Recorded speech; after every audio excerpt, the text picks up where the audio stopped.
Good morning students. तो बेटे अपनी क्लास शुरू कर रहे हैं। देखो कल के क्लास में हमने क्या पढ़ा था। कल के क्लास में हमने माइकलसन मोरले एक्सपेरिमेंट पढ़ा था। तो हमने देखा कि जो माइकलसन मोरले एक्सपेरिमेंट था वो किस लिए था। वो ईथर की एग्जिस्टेंस को फाइंड आउट करना चाह रहे थे कि ईथर नाम का भी कोई फ्रेम ऑफ रेफरेंस एग्जिस्ट करता है। तो फाइनली उन्होंने अपने एक्सपेरिमेंट से क्या देखा था कि यहाँ पे ईथर नाम की कोई भी जो प्रॉपर्टी है वो एग्जिस्ट नहीं करती, मतलब ईथर नाम का कोई फ्रेम ऑफ रेफरेंस एग्जिस्ट नहीं करता है। ठीक है। तो यहाँ पे उन्होंने ये फाइंड आउट किया था। ये किस बेसिस पे उन्होंने फाइंड आउट किया, क्योंकि वो मान के चल रहे थे कि जो ऑर्डिनरी जो हमारी वेलोसिटी होती है किसी भी पार्टिकल की, वो फ्रेम ऑफ रेफरेंस के साथ चेंज हो रही होती है। ठीक है। तो उन्होंने माना था कि जो अर्थ है वो स्पीड ऑफ लाइट से मूव कर रही है। तो अगर हमारी दो फ्रेम ऑफ रेफरेंस लिए थे, उनके रिस्पेक्ट में अगर स्पीड ऑफ लाइट के साथ भी वेरिएशंस आती है तो हमारे पास जो ईथर नाम का फ्रेम है जो हम मान के चल रहे हैं वो एग्जिस्ट करता है। ठीक है।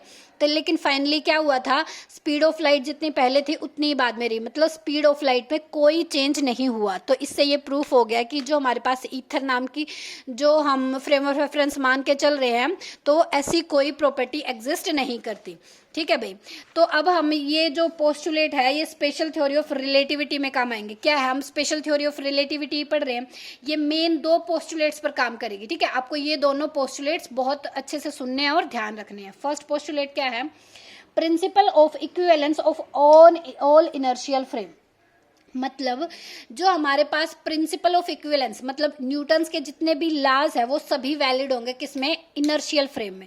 देखो भाई, इनर्शियल फ्रेम और नॉन इनर्शियल फ्रेम का concept special theory of relativity में समझना बहुत ज्यादा जरूरी है।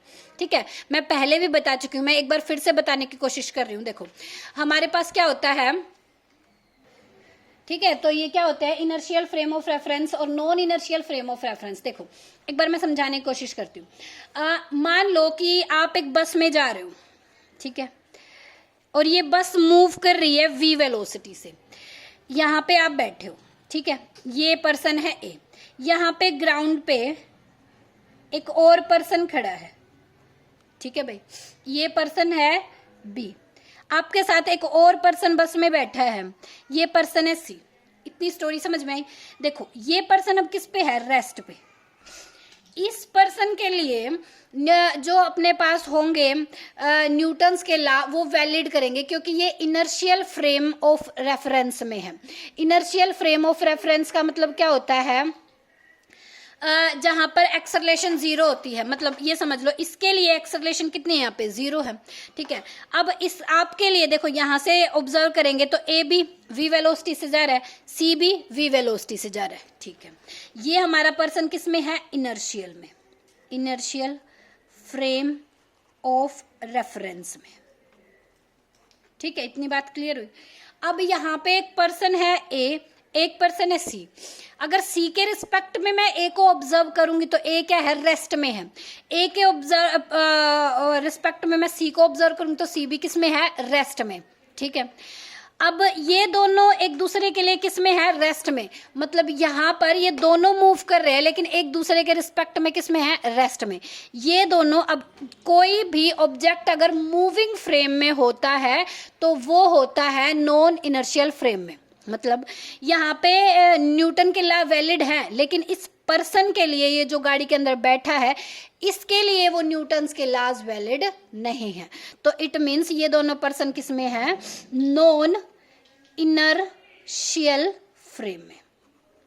ठीक है, इतनी बात क्लियर हुई। बस के अंदर वैलिड है न्यूटन के लॉ, लेकिन इन दोनों पर्सन के लिए जो मूविंग फ्रेम में है उनके लिए वैलिड नहीं है। इनको वैलिड, न्यूटन्स लॉ को वैलिड कराने के लिए मैकेनिक्स में हम पढ़ते हैं, यहाँ पर हम सूडो फोर्स का यूज करते हैं। अच्छा, सूडो फोर्स क्या होती है, कोई फोर्स नहीं है, एक नाम है, धोखाधड़ी की फोर्स है, जाली फोर्स है, जिसे हम मान लेते हैं कि एक ऐसी फोर्स है। ठीक है। अब मान लो ये बॉडी जा रही है वेलोसिटी ए से आगे, तो इसकी कोई एक्सेलरेशन भी होगी, वो भी मूविंग डायरेक्शन में। ठीक है। यहाँ पे जिस पर्सन को ऑब्जर्व करना है, मान लो बी को ही ऑब्जर्व करना है, इन दोनों को, तो बी को मैं बिठा देती हूँ अंदर, इस फ्रेम के अंदर बिठा दिया मैंने बी को। अब क्या कर देगा ये बी, इस बस पे ये जो एक्सेलरेशन आगे जा रही है इसको पलट के पीछे लगा देगा। तो इससे क्या है, ये इसको बस को, ये जो अपने पास एक्सेलरेशन इसके पीछे लगाने से क्या हो गया, पलट के इसकी एक्सेलरेशन लगाने से अब इसमें न्यूटन्स लॉ वैलिड हो जाएंगे। अब इसमें क्या हो जाएंगे, न्यूटन्स लॉ वैलिड हो जाएंगे। बहुत कॉन्सेप्चुअल टॉपिक है बेटा, इनर्शियल और नॉन इनर्शियल फ्रेम, ठीक है। ये सूडो फोर्स, इसके चक्कर में अभी मत पड़ो, ठीक है। ये +1 की बातें हैं, ये तुम्हें पहले से पता होनी चाहिए थी। अगर नहीं पता है तो कोई बात नहीं, इन बातों को अपने दिमाग में रखने की जरूरत नहीं है। जितना मैं बता रही हूँ इनर्शियल और नॉन इनर्शियल के फ्रेम के बारे में, उतना तुम ध्यान में रखो, ठीक है। तो क्या है, principle of equivalence of all inertial frames. The laws of physical phenomena are exactly same in all inertial frames moving at a constant velocity। यानी कि सारे जो फिजिकल फिनोमिना पर जो लाज लगते हैं, यानी कि न्यूटन के जो भी लाज है वो कब वैलिड होंगे, जब कोई भी ऑब्जेक्ट कांस्टेंट वेलोसिटी से मूव कर रहा है। अच्छा, कोई ऑब्जेक्ट कांस्टेंट वेलोसिटी से मूव करेगा तो क्या एक्सेलरेशन आएगी उसमें? एक्सेलरेशन तो क्या होती है, change in velocity with respect to time, यही होती है ना चेंज इन वेलोसिटी, वो चाहे घटे या बढ़े, उससे मतलब नहीं है, चेंज होनी चाहिए वेलोसिटी, तभी तो कोई किसी चीज में एक्सेलरेशन आएगी। तो चेंज तो इसका 0, क्योंकि मान लो पहले 5 मीटर पर सेकंड से जा रही थी, बाद में 5 मीटर पर सेकंड से जा रही, कांस्टेंट होने का यही तो मतलब होता है, पहले जितनी उतनी बाद में, ठीक है। तो अब चेंज ही नहीं हो रहा, तो एक्सेलरेशन तो ये क्या हो गया, 0, तो एक्सेलरेशन भी कितनी होगी, 0।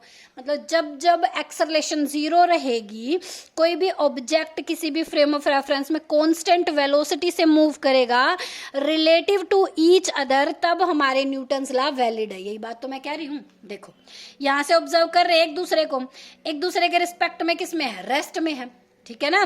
तो अब हमारे पास सेकंड जो पोस्टुलेट्स है, principle of invariance of velocity of light, मतलब किसी भी फ्रेम ऑफ रेफरेंस से ऑब्जर्व करो, किसी भी फ्रेम से ऑब्जर्व करो, कभी भी वेलोसिटी ऑफ लाइट चेंज नहीं होगी, कभी भी वेलोसिटी ऑफ लाइट चेंज नहीं होगी। मतलब the velocity of light in space has the same value for all the observer. किसी भी फ्रेम से, यहां से भी सेम है, यहां से भी सेम है, क्या सेम है, वेलोसिटी ऑफ लाइट, ठीक है। The velocity of light in space has the same value for all the observers, have the same value for all the observers in all the directions and is independent of velocity of source of observer। मतलब source of observer की velocity से वो independent है, कोई change नहीं होता है। इन दो postulates को ध्यान रख के ही हम special theory of relativity को पढ़ते हैं, ठीक है बेटा। अब नेक्स्ट जो टॉपिक हम करेंगे वो करेंगे हम लोरेंस ट्रांसफॉर्मेशन, ठीक है। स्पेशल थ्योरी में जिन भी कोऑर्डिनेट्स की हम बात करते हैं वो लोरेंस ट्रांसफॉर्मेशन कोऑर्डिनेट्स की ही बात करेंगे। Complete special theory of relativity में हम किस कोऑर्डिनेट्स की बात करेंगे, लोरेंस ट्रांसफॉर्मेशन, ठीक है।